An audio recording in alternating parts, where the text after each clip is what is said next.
আবার কেন শুবা? মানে এখানে কেন আবার? না শুয়ে পড়ো ভাই এই দেখো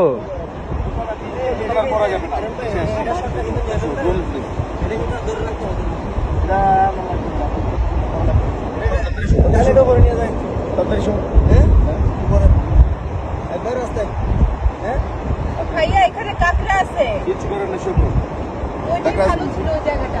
না কিছু হবে না জায়গাটা আসবে না তো ভাইয়া এটা রাস্তায় ভাইয়া কাকড়া সুবিধা কি? কাকড়া ঢুকবে না সিয়াম শোন, কাকড়া একটা যাচ্ছে, কাকড়া যাচ্ছে একটা। আসবে না জীবনে কাকড়া যাচ্ছে